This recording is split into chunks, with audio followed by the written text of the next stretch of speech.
سلام بر بچه کانال امید پلیر. من امید پلیرم و با یه ویدیو دیگه در خدمت شما هستم. امروز اومدم بهتون آموزش بدم که صفحه نمایش گوشیتون رو وصل کنید به لپتاپ یا همون کامپیوترتون.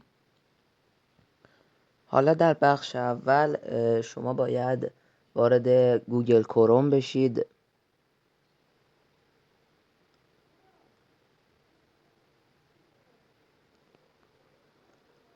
و نام برنامه CPRC رو میزنید.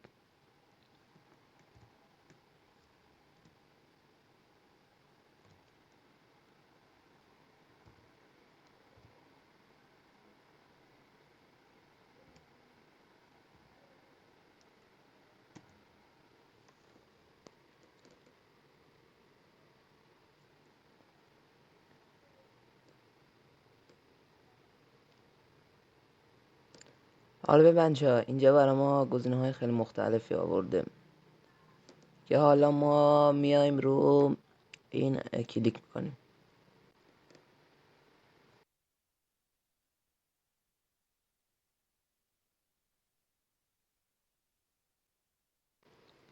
و ما رو یه سایتی میبره که دانلود ناو میزنید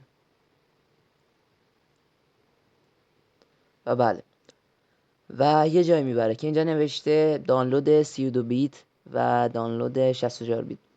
حالا ما از کجا بدونیم که ویندوزمون 32 بیته و 64 بیت؟ میایم بیرون مینیمایز میکنین از گوگل کروم و روی زده تیز پی سی کلیک راست میکنید و میایید پایین پروپیکستر رو میزنید و حالا اینجا مشخصات ویندوزتون رو میگه، رمتون و حالا ما با اینا کار نداریم که اینجا نوشته سیستم تایپ.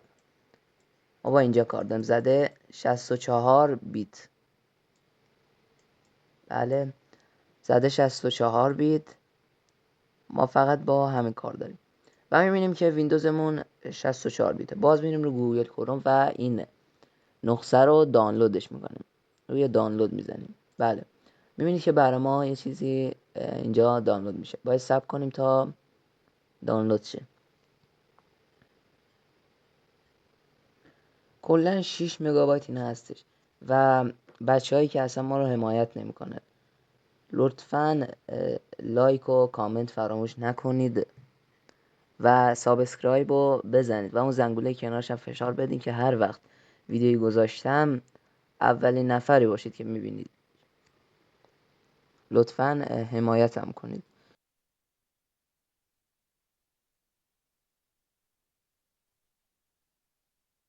و بله میبینی که برای ما اینجا دانلود شد. میریم تو فایل اکسپلورتون و جای بخش دانلود ها. حالا اینجا زده CRCP. حالا روش کلیک راست میکنید و استرک هیر رو میزنید و بله میبینید که یه پوشه کنارش استخراج شد. میزنید روی پوشه و دوستان از محیط ویندوز در میان و میرین روی تنظیمات گوشیتون و از قبل بچه ها باید USB همون شارژر گوشی رو به لپتاپتون وصل کنید و میاد پایین درباره تلفن رو میزنید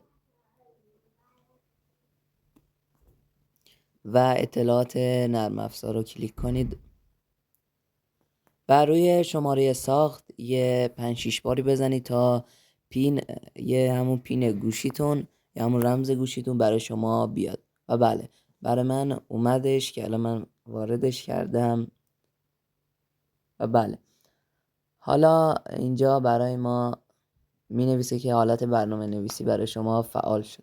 میاد پایین و بله گزینه‌های تهیه کننده دیدید که برای شما فعال شد. میایید پایین و اشکال زدایی USB رو فعال میکنید و تایید رو میزنید و میرید تو محیط ویندوزتون روی CRC کلیک میکنید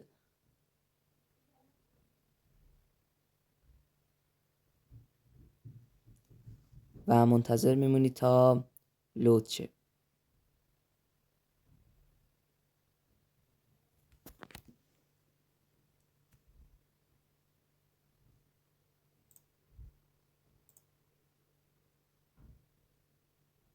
بله میبینیم که مشخصات گوشی ما رو شناخت و اینجا باید همیشه از این رایانه استفاده شود و اجازه دادن رو بزنید.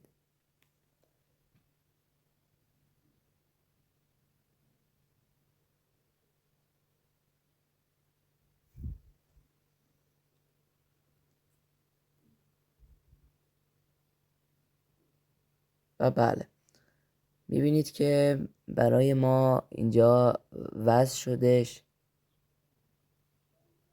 و راحت میتونید فیلم ببینید، حتی صدا هم به کامپیوترتون وصله و میتونید از اون موزپدش میتونید راحت کنترل کنید همین گوشیتونو و خیلی برنامه خوبیه.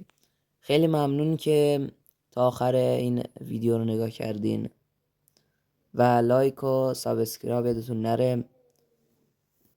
تا ویدیو بعدی، بدرود.